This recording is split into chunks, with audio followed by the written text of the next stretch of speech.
मान्यवर,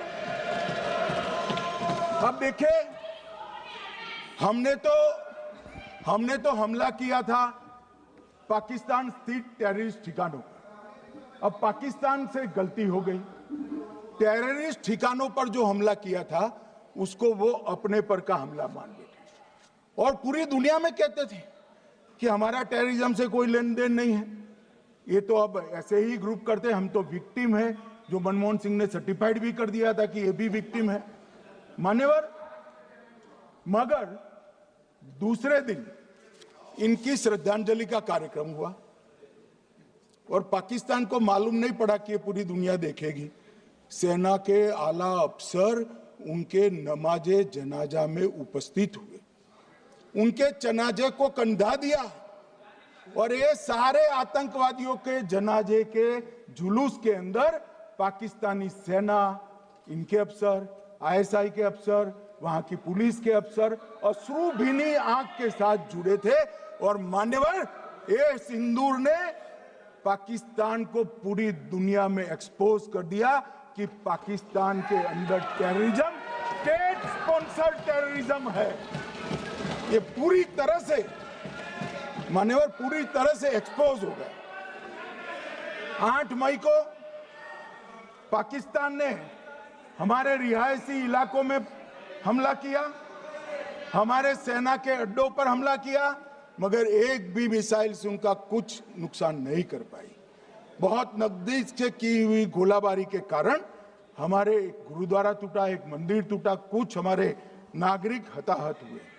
और दूसरे दिन 9 मई को मोदी जी ने सेना को हुक्म दिया, एक मीटिंग करी, राजनाथ जी, मोदी जी, एनएसए, सेना के सारे अध्यक्ष, और जवाब देने का तय किया और उनके 11 एयरबेस को क्षतिग्रस्त करने का काम किया। मान्यवर, 8 एयरबेस इतने सटीक तरीके से तोड़े गए, पाकिस्तान की पूरी एयर डिफेंस सिस्टम धरी की धरी रह गई, कुछ नहीं कर पाई। नूर खान चकलाला एयरबेस तोड़ दिया गया, मुरीद तोड़ दिया गया, सुगुर्दा तोड़ दिया गया, रफीकी तोड़ दिया गया, रहीम यार खान तोड़ दिया गया, जकोबाबाद तोड़ दिया गया, सुक्कुर और भोलारी भी तोड़ दिया। और सुक्कुर, लाहौर, अरिफवाला, चुनेन, जकोकाबाद और नया चोर, ये 6 रडार सिस्टम भी उनके पूरी तरह से ध्वस्त कर दिए। 2 surface to air guided weapon Lahore और ओकारा में इनका जखीरा भी समाप्त कर दिया गया। और मान्यवर, ये हर चीज में पॉलिटिक्स करते हैं, हर चीज में।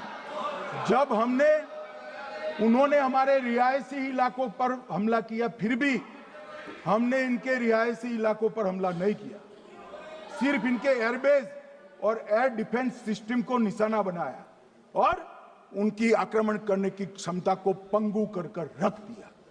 हमारी पूरी सेना, पूरी वायुसेना, पूरी नौसेना अक्षुण्ण थी और उनकी हमला करने की क्षमता को हमने छिन्न विछिन्न कर दिया। पाकिस्तान के पास शरण में आने के अलावा और कोई चारा ही नहीं था। इसलिए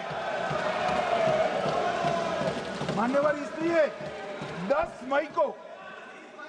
मई को डीजीएमओ ने, पाकिस्तान के डीजीएमओ ने भारत के डीजीएमओ को फोन किया और 5 बजे हमने इस संघर्ष को विराम किया। अब मान्यवर,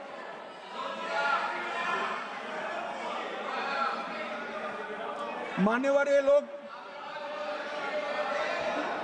लोग कल सवाल उठा रहे थे कि इतनी अच्छी पोजीशन में थे, आपने युद्ध क्यों नहीं किया? युद्ध के कई परिणाम होते हैं मान्यवर, करना न करना वो सोचकर करना पड़ता है। मगर मैं इसी देश के इतिहास से कुछ घटनाएं बताना चाहता हूं। 1948 में मान्यवर, कश्मीर में हमारी सेनाएं निर्णायक बढ़त पर थी। सरदार पटेल ना बोलते रहे जवाहरलाल नेहरू जी ने एक तरफा युद्ध विराम कर दिया। और मान्यवर, मैं बड़ी जिम्मेदारी के साथ कहता हूं, मैं इतिहास का विद्यार्थी हूं, पाक ऑक्यूपाई कश्मीर का अगर अस्तित्व है तो जवाहरलाल नेहरू जी की ये युद्ध विराम के कारण है। इसका जिम्मेदार जवाहरलाल नेहरू है। मान्यवर, 1960 में सरदार पटेल ने विरोध किया था, गाड़ी लेकर आकाशवाणी तक गए थे, घोषणा न करते दरवाजे बंद कर दिए थे। मान्यवर, 1960 में सिंधु जल पर भौगोलिक व रणनीतिक रूप से हम बड़े मजबूत थे और उन्होंने सिंधु समझौता क्या किया, 80% भारत का पानी पाकिस्तान को दे दिया। मान्यवर, 62 के लड़ाई की बात मैं बाद में करता हूं। 65 की लड़ाई में हाजीपीर जैसे स्ट्रेटेजिक जगह पर हमने कब्जा किया था, 66 में उसको लौटा दिया गया। मैं 71 के युद्ध की भी बात करना चाहता हूं। मान्यवर, 71 में कल राजनाथ जी ने भी बताया, पूरे देश ने इंदिरा जी का समर्थन किया। उन्होंने पाकिस्तान के 2 टुकड़े कर दिए। बहुत बड़ी विजय थी भारत की और सदियों तक भारत इस विजय पर गर्व करेगा। हम सब भी करते हैं, हमें कोई आपत्ति नहीं। मगर हुआ क्या मान्यवर, युद्ध की विजय की चकाचौंध में क्या हुआ? 93 हजार युद्धबंदी हमारे पास थे, 93 हजार, और 15,000 वर्ग किलोमीटर क्षेत्र पाकिस्तान का हमारे पास था।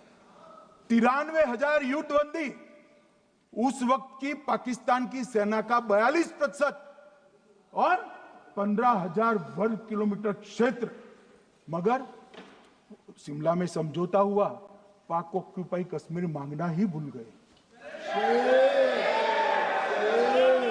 अगर उस वक्त पाक ऑक्यूपाई कश्मीर मांग लेते, न रहेगा बांस, न बजती बांसुरी।